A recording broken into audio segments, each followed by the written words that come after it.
Viewers আসসালামু আলাইকুম। Rafi 365 YouTube চ্যানেলে আপনাদের সবাইকে স্বাগতম। আমি রাফি ইসলাম আছি আপনাদের সঙ্গে। আমি একজন প্রফেশনাল গ্রাফিক ডিজাইনার এবং ফ্রিল্যান্সার। তো আমরা আজকে দেখব যে কিভাবে লোগো ডিজাইন করতে হয়। তো আমাদের সঙ্গে আমি আশা করি যে আপনারা রেগুলার যদি আমাদের সঙ্গে এইভাবে ক্লাস করতে থাকেন লোগো ডিজাইনের উপর, আপনাদের লোগো ডিজাইন স্কিল ইনশাআল্লাহ অনেকটা বৃদ্ধি পাবে।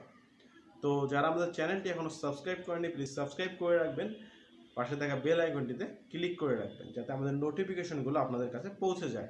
আর যদি এখনই সাবস্ক্রাইব করতে ভালো না লাগে তাহলে দেখতে থাকুন, ইনশাআল্লাহ দেখতে দেখতে ভালোবাসা সৃষ্টি হয়ে যাবে।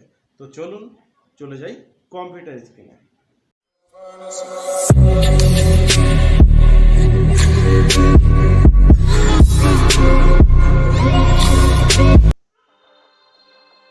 ভিউয়ার্স, আমরা চলে আসলাম কম্পিউটার স্ক্রিনে। তো আজকে আমরা এই লোগোটি কিভাবে ডিজাইন করতে পারি এটা আপনাদেরকে দেখাবো। তো চলুন শুরু করি। তো প্রথম অবস্থায় এই লোগোটি ডিজাইন করতে হলে আমাদের একটি পলিগন টুল লাগবে, ঠিক আছে? তো আমি একটি পলিগন নিচ্ছি।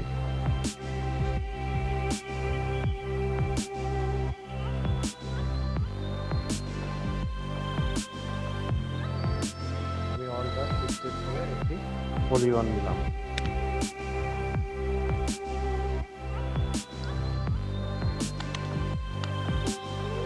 দেন এটাকে আমি শিফট প্রেস করে ঘুরায় ফেলবো।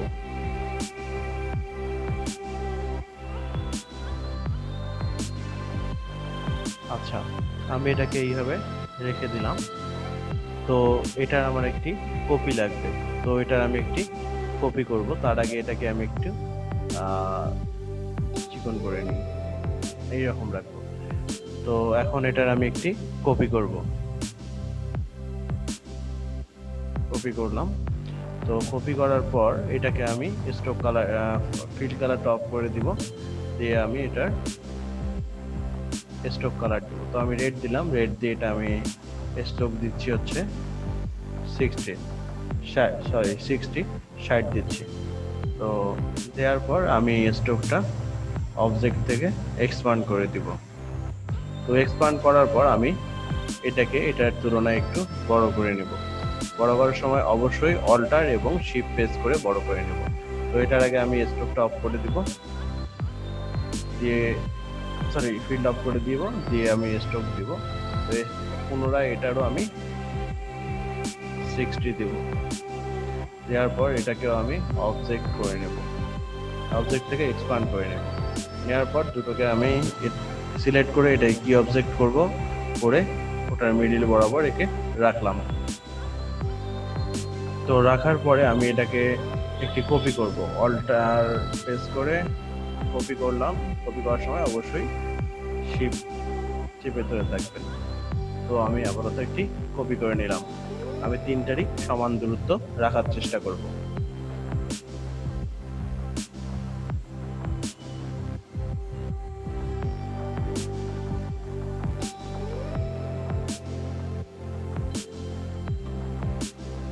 এখন আমি একটু কাজের সাথে জুম করে নিচ্ছি আমার প্রয়োজনের জন্য। তো জুম করার পরে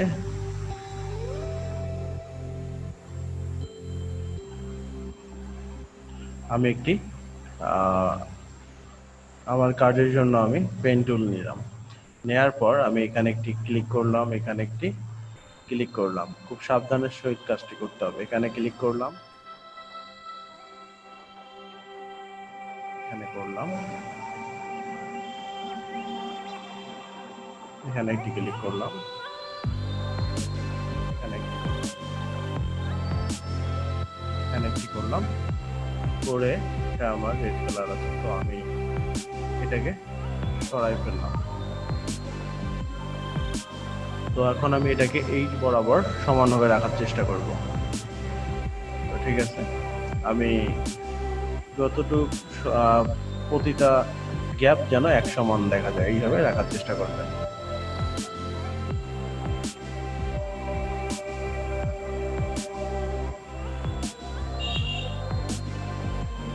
বাস, দেন আমি এটাকে একটু এদিকে নিয়ে আসলাম।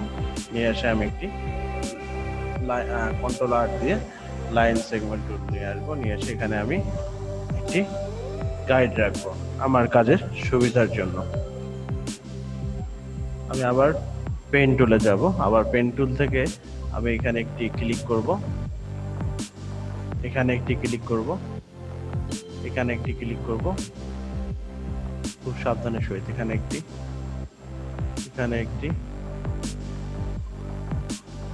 এখানে একটি, এখানে একটি, দেন আমি এটাকে সরাই ফেলবো। সরি, কালার দেওয়া হয়নি, এটা আমরা কালার দেব রেড কালার।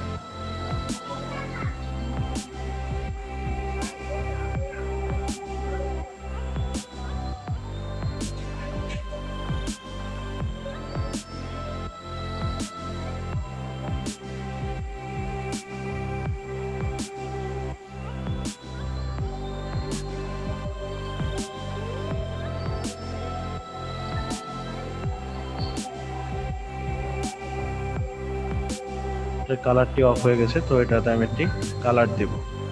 তো কালার দিলাম, দেওয়ার পর এটা আমি রিমুভ করে ফেলি।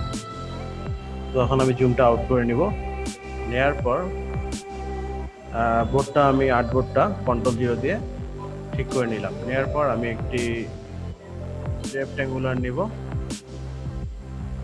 রেক্ট্যাঙ্গুলারটা আমি এই বরাবর রাখলাম। তো রাখার পর আমি সবগুলোকে সিলেক্ট করব, করে আমি যাব শেপ বিল্ডার টুলে, যে অল্টার প্রেস করে সবগুলোকে কেটে ফেলবো। তো কেটে ফেলার পর আমি যাব হচ্ছে আবার রেক্ট্যাঙ্গুলার টুলে, যে এই বরাবর একটি রেক্ট্যাঙ্গুলার রাখবো। তো আমার ডিজাইন মোটামুটি শেষ। এরপর আমি কালার অ্যাপ্লাই করব। সবগুলোকে আমি দেখব মাঝখানে কোথাও গ্যাপ আছে নাকি। দেখেন এইগুলো একটু ভাঙা ভাঙা আছে, এগুলো আমরা জোড়া লাগাই নেব শেপ বিল্ডার টুল দিয়ে।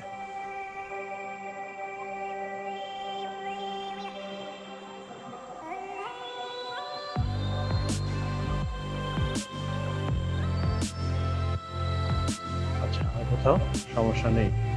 তো আমি এখানে কি করব, আমি এখন কালার অ্যাপ্লাই করব। কালার অ্যাপ্লাই করার জন্য ওইখানে একটু সমস্যা আছে, তো আবার আমি শেপ বিল্ডারে গেলাম, এটা আমি জয়েন্ট দিয়ে নিলাম।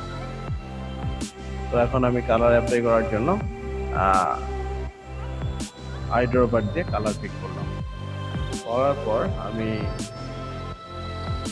গ্রেডিয়েন্ট টুলে গেলাম, যে কালারটা ঠিকভাবে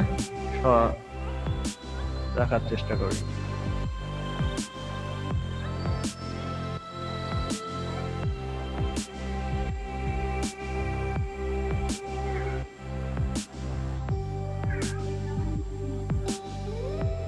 তো আমি এটাকে এইভাবে রাখবো, রাখার পর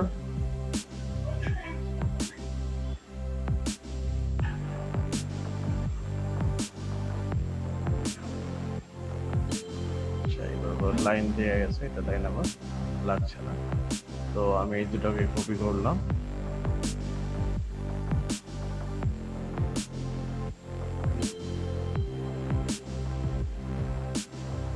আচ্ছা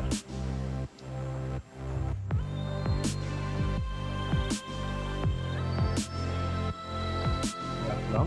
রাখার পর আমি এটা, এই দুটো আমার রিমুভ করে দিলাম। যার পর আমি এই দুটো সিলেক্ট করে গ্রুপ করে ফেললাম। করার পর আমি আর্টবোর্ডটা কালার চেঞ্জ করে দিই।